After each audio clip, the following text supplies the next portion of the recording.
Bung Sultan Jayanegoro. Sultan, kita di sini mumpung sudah terhubung bersama dengan BPBD, dengan ACT juga, mungkin ada hal yang ingin disampaikan Bung Sultan terkait dengan kondisi Desa Tarawang saat ini, terkait dengan apa saja yang paling dibutuhkan di Desa Tarawang.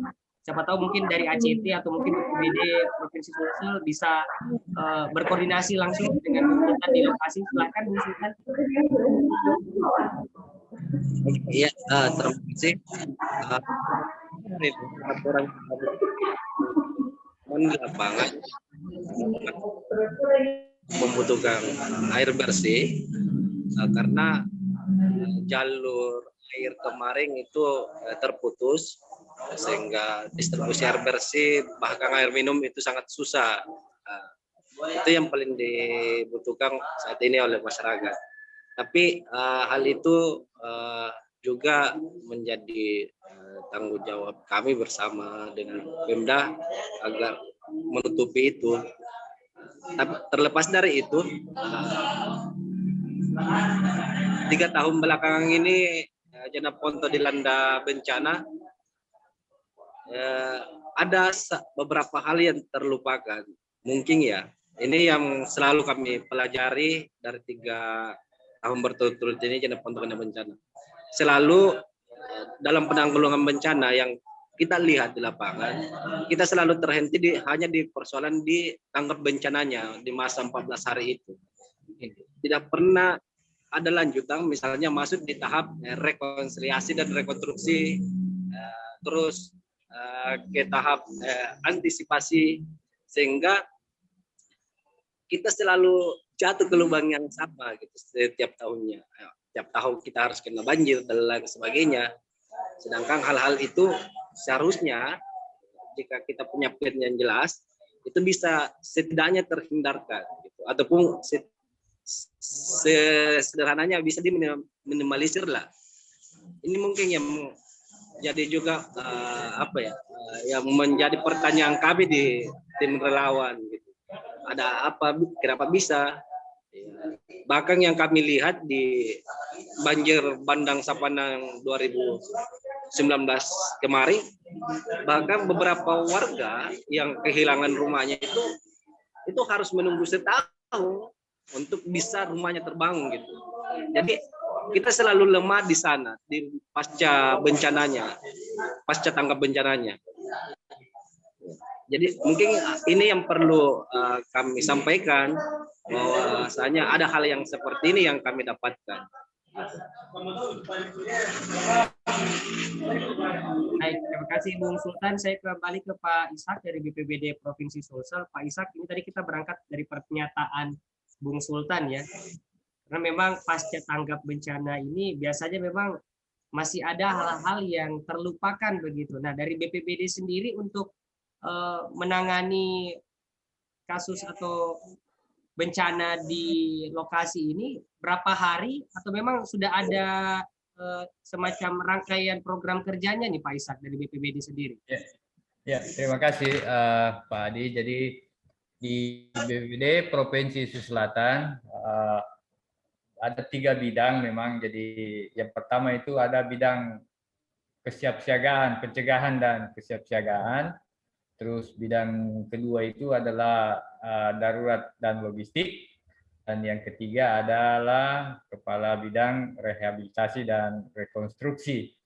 Jadi seperti yang disampaikan tadi Adek Sultan, bahwa rehabilitasi dan rekonstruksi ini yang kadang lama baru terrealisasi. Jadi untuk rehabilitasi dan rekonstruksi kan BPBD seluruh kabupaten kota ada Pak Dia. Jadi dalam rehabilitasi dan rekonstruksi setiap kejadian bencana diharapkan BPBD dengan instansi terkait seperti PU untuk menyusun proposal dalam rangka merehabilitasi dan merekonstruksi dampak-dampak bencana banjir yang ada, sehingga nantinya dibuatkan proposal, dilanjutkan ke provinsi, mendapat persetujuan rekomendasi dari Bapak Gubernur dan selanjutnya diusul ke pemerintah pusat, dalam hal ini Badan Nasional Penanggulangan Bencana.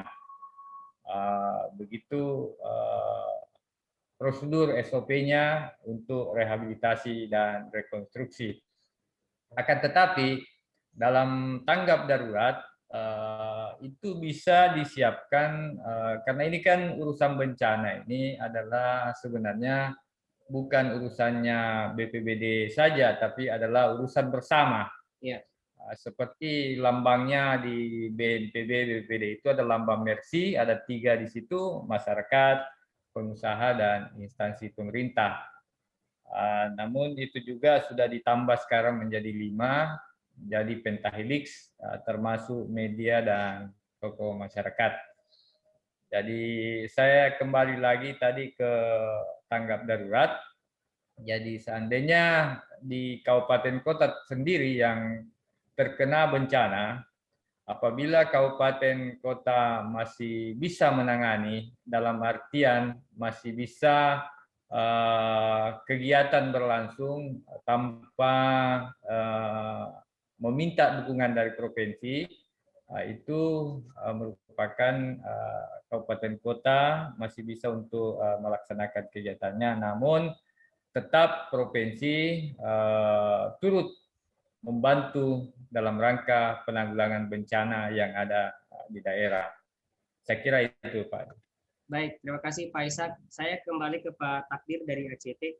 Pak Takdir, kira-kira nanti untuk pendistribusian bantuannya, kan ini sekarang masanya masa pandemi COVID-19 yang kita tahu, kalau pembagian-pembagian bantuan, pastinya ini menimbulkan kerumunan, ya itu yang pertama. Ya. Terus kalau memang nanti sudah ada pendistribusian, nanti ini teknisnya nanti seperti apa dari ACT sendiri? Ya, baik. Terima kasih, Pak. Ya, kalau dari kami sebenarnya kami beda. Kami by data. Jadi setelah teman-teman punya datanya, kami salurkan melalui relawan door to door, di mana tempat pengungsiannya, berapa kakak di sana. Kita bawa sesuai dengan data yang ada. Jadi kami tidak pernah kasih bantuan di posko, Pak. Setiap ada emergency respon apapun itu, kami tidak pernah memberi warga terdampak di posko tersebut. Tapi relawan yang membawa mendampingi para penyintas bencana untuk memberikannya bantuan sesuai dengan apa kebutuhannya. Jadi kami by data. Data itu yang masuk, itu pun yang kami siapkan. Seperti itu. Baik Pak Takdir, untuk nomor kontak yang mungkin masyarakat bisa hubungi jika ada ingin berdonasi atau mungkin mau memberikan bantuan di ACT sendiri, bisa diinformasikan? Oh iya bisa Pak. Bisa langsung ke nomor relawan, kepala relawan sendiri, 0853 4004 0899. Via telepon dan WhatsApp juga ya Pak Takdir? Bisa. Ya, telepon sekaligus WhatsApp juga. Sekaligus WhatsApp. Baik. Terima kasih Pak Takdir. Terakhir saya kembali ke Sultan. Kira-kira apa yang ingin Anda sampaikan terkait dengan pasca bencana? Tadi kan sudah sedikit disampaikan terkait dengan pasca tanggap bencananya. Nah, untuk harapan-harapan ke depannya dari Bung Sultan sendiri yang berada langsung di lokasi bencana, silakan Bung Sultan.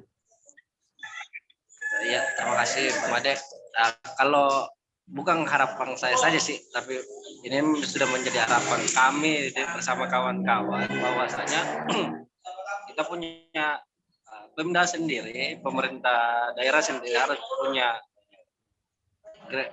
plan yang jelas terkait bagaimana penanggulangan bencana di Jeneponto, karena kami